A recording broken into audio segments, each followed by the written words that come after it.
15 شعبان کی جو رات ہے اور 15 شعبان کا روزہ، اس کے حوالے سے بہت زیادہ لوگ سوال پوچھ رہے ہیں، تو میں نے ارادہ کیا میں ایک کلپ ریکارڈ کروا دوں۔ اس میں جو بھی میری ٹوٹی پھوٹی تحقیق ہے، جو میں نے احادیث دیکھی اس بارے میں اور جو علماء کے اقوال دیکھے اور جتنا میں اس کی ریسرچ کر سکا ہوں، اس کا ایک خلاصہ آپ کے سامنے رکھ دوں۔ اگر میں وہ تمام احادیث آپ کو پڑھ کے سناؤں، پھر ایک ایک کی سند پڑھوں، پھر ایک ایک کی سند پہ بحث کروں، تو وہ بات بہت ہو جائے گی لمبی اور کلپ بہت طویل ہو جائے گا۔ تو ایک خلاصے کے طور پر پوری جو ایک تحقیق ہے وہ میں آپ کے سامنے رکھنا چاہتا ہوں۔ تو 15 شعبان کی جو رات ہے، جس کو شب برات کہا جاتا ہے، اس کا نام شب برات کسی بھی حدیث سے ثابت نہیں ہے، اس لیے عرب اس کو اکثر لیلۃ النصف من شعبان کہتے ہیں کہ شعبان کے جو نصف ہے اس کی رات۔ خیر، اس کا نام شب برات ہو اگر اس وجہ سے برات کے اس میں اللہ تعالیٰ کہا جاتا ہے کہ جہنم سے بری کر دیتے ہیں، تو اس وجہ سے کسی نے نام دے دیا ہو تو ایک الگ بات ہے۔ لیکن اس رات میں ہوتا کیا کیا ہے، لوگ کیا کیا کر رہے ہیں، اس کی کیا شرعی حیثیت ہے، تو میں نمبر وار انشاءاللہ اس کو تفصیل سے بیان کروں گا۔ کچھ چیزیں تو ایسی ہیں جو بالکل ہی غیر ثابت ہیں، ان میں اس رات میں مٹھائی، حلوہ یا مختلف قسم کے حلوے پکا کے لوگوں میں بانٹنا، اور اس رات میں نہا دھو کے تیار ہونا یا اچھے کپڑے پہننا، ان دو چیزوں کو پہلے میں انشاءاللہ بیان کروں گا۔ دیکھیے، اسلام میں راتوں کے تہوار کا کوئی تصور نہیں ہے۔ اسلام میں جتنے بھی تہوار ہیں وہ دن کی روشنی میں ہیں۔ عید الفطر، عید الاضحیٰ، یہ ہمارے دو تہوار ہیں جس میں ہم سیلیبریٹ کرتے ہیں ایک دوسرے کو، یہ دن کی روشنی میں ہمیں بتائے گئے ہیں۔ غیر مسلموں کے تہوار رات کو ہوتے ہیں، جیسے عیسائیوں کے تہوار کرسمس آپ دیکھیں رات کو ہوتا ہے۔ تو اس کی وجہ یہ ہے کہ اسلام نے دن کی روشنی میں تہوار رکھے ہیں۔ بہت ساری حکمتیں اس میں ہو سکتی ہیں، پوری حکمتیں تو ہم نہیں جانتے، لیکن کچھ سرسری غور سے کچھ حکمتیں ہمارے سامنے آتی ہیں کہ رات کا وقت ایسی چیز ہے جو اللہ نے عبادت کے لیے بنایا یا آرام کرنے کے لیے، سونے کے لیے بنایا۔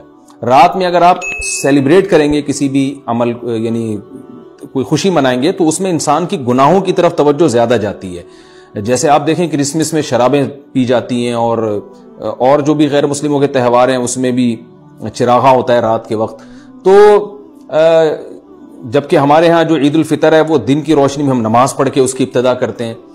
تو آپ کہہ سکتے ہیں کہ شب برات کو کوئی تہوار تو نہیں مانتا، تو دیکھیں تہوار زبان سے ماننا ضروری نہیں ہے، آپ اپنے عمل سے جب کوئی ایسا کام کرتے ہیں جو تہواروں میں کیا جاتا ہے، تو اس کا مطلب یہ ہوا کہ آپ اس کو تہوار مان رہے ہیں، یعنی آپ اس کو ایک خوشی کا دن مان رہے ہیں۔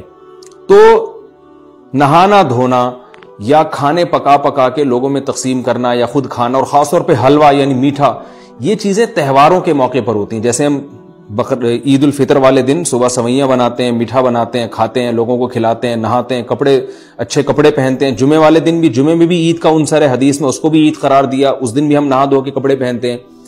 تو جو لوگ 15 شعبان کی رات کو نہاتے دھوتے ہیں، اسپیشلی اس رات کو کہ بھئی آج کوئی تہوار ہے یا آج کوئی خوشی کا دن ہے، اور مٹھائیاں کھاتے ہیں یا حلوے پکاتے ہیں، تو وہ زبان سے اس کو تہوار نہ بھی کہیں، اپنے عمل سے یہ بتاتے ہیں کہ یہ تہوار ہے، جبکہ یہ تہوار نہیں ہے۔ اسلام میں کوئی اس کی ایک ضعیف روایت بھی نہیں ہے کہ آپ صلی اللہ علیہ وسلم نے، میرے علم میں نہیں ہے کم از کم، ہو سکتا ہے کوئی موضوع من گھڑت روایت موجود ہو جس میں کوئی کہیں بھی نہیں ہے کہ آپ صلی اللہ علیہ وسلم نے اس رات کو ہمیں نہانے کا حکم دیا ہو، یا اچھے کپڑے پہننے کا حکم دیا ہو، یا کھانے پینے کا یا حلوے کھلانے کا، ہمیں حلوے مانڈے کا ہمیں حکم دیا ہو۔ تو اللہ کا واسطہ یہ بدعت ہے، اس کو ختم کریں اپنے معاشرے سے۔ اور اسلام میں تہوار کا ٹائم دن میں ہوتا ہے۔ عید الفطر، عید الاضحیٰ ہے جس میں ہم دن میں قربانی کرتے ہیں اور کھاتے ہیں، پیتے ہیں، نہاتے ہیں، دھوتے ہیں۔ راتوں کے یہ کام نہیں ہے، رات کو آپ سوئیں یا عبادت کریں۔ تو ایک چیز تو یہ تھی جو میں بتانا چاہ رہا تھا۔ دوسری چیز، اس رات کو قبرستان جانا۔ دیکھیے اس بارے میں حدیث پیش کی جاتی ہے، مشہور حدیث ہے، لوگ سنتے رہتے ہیں کہ نبی صلی اللہ علیہ وسلم رات کو اٹھے اور امی عائشہ رضی اللہ تعالیٰ عنہ بھی آپ کے پیچھے چلی گئیں، اور آپ صلی اللہ علیہ وسلم جنت البقیع میں مغفرت کی دعا مانگ کے تشریف لے آئے واپس۔ تو یہ حدیث انتہائی درجے کی ضعیف حدیث ہے، اور ایک تو ضعیف حدیث ہے، دوسری بات یہ کہ اگر ہم تھوڑی دیر کے لیے فرض کر لیں یہ صحیح حدیث ہے، اور ہم کہتے ہیں کہ بھئی نبی صلی اللہ علیہ وسلم نے یہ عمل کیا ہے، تو صحابہ میں سے کسی سے ضعیف حدیث سے بھی ثابت نہیں ہے کہ کوئی اس رات قبرستان گئے ہوں۔ حضرت ابو بکر کے بارے میں کوئی روایت نہیں ملتی کہ اس رات قبرستان گئے ہوں، حضرت عمر کے بارے میں کوئی روایت نہیں ملتی، یہ کسی ایک صحابی کے بارے میں نہیں. تو آپ مجھے بتائیں کہ یہ کیسی سنت ہے کہ جو صحابہ کی سمجھ میں نہیں آئی اور ہماری سمجھ میں آ گئی ہے. تو مشرکین مکہ یہ کہا کرتے تھے لو کان خیرن ما سبقونا الیہ، قرآن مجید کی آیت ہے کہ اگر یہ اسلام میں کوئی خیر ہوتی تو یہ صحابہ ہم سے پہل نہ کرتے. یہ صحابہ نے ہم سے پہل کیا ہے، اس کا مطلب ہے یہ اسلام خیر کا کام نہیں ہے. تو مشرکین کو صحابہ سے چونکہ نفرت تھی، اس لیے کہتے تھے کہ یہ چونکہ اسلام کو فالو کر رہے ہیں تو یہ اس کی علامت ہے کہ اسلام خیر نہیں ہے، کیونکہ خیر میں تو ہم صحابہ سے آگے ہوتے ہیں. اپنے بارے میں ان کا یہ اس خوش فہمی میں مبتلا تھے وہ. لیکن ہماری رائے کیا ہے؟ ہم یہ کہتے ہیں کہ لو کان خیرن لسبقونا الیہ. وہ کہتے تھے لا سبقونا، ہم کہتے ہیں لسبقونا، کہ اگر کوئی بھی خیر کا کام ہے تو صحابہ ہم سے ضرور اس میں پہل کریں گے. یہ ہو نہیں سکتا کہ خیر کا کام ہم کریں اور صحابہ نے نہ کیا ہو.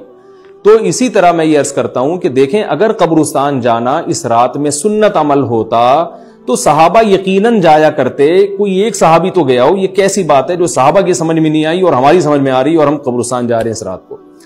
چلیں اگلا اسٹیپ تھوڑی دیر کے لیے فرض کر لیتے ہیں کہ نبی صلی اللہ علیہ وسلم جو ایک رات قبرستان گئے، فرض کر لیں وہ حدیث بھی صحیح ہے، یہ بھی فرض کر لیں کہ صحابہ اگرچہ نہیں گئے مگر ہم صحابہ سے بھی زیادہ آگے نکلنے کی کوشش کرتے ہیں اور صحابہ کو سمجھ میں نہیں آیا، ہمیں سمجھ میں آ گیا. تو چلیں فرض کر لیں تھوڑی دیر کے لیے کہ اس رات کو جانا ہم سنت مان لیتے ہیں، آپ کے دلائل ہم مان لیتے ہیں اور صحابہ کی سمجھ میں نہیں آئے لیکن ہماری سمجھ میں زیادہ آ رہا ہے، ہم فرض کر لیتے ہیں، مان لیتے ہیں کہ اس رات قبرستان جانا سنت ہے. تو آپ مجھے بتائیں نبی نے جو عمل جس طرح سے کیا ہو اس طرح سے سنت ہوگا یا آپ اپنی طرف سے، جس کو ہم پشتوں میں کہتے ہیں اخپل طریقے سے کرنا سنت ہے؟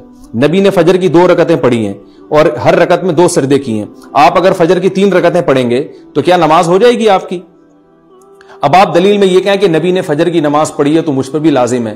تو بھائی نبی نے پڑھی ہے تو جیسے نبی کے پڑھنے سے آپ پر پڑھنا لازم ہو گیا تو جس طرح سے پڑھی ہے اسی طرح پڑھنا لازم ہوگا، اخپل طریقے سے پڑھنا لازم نہیں ہوگا.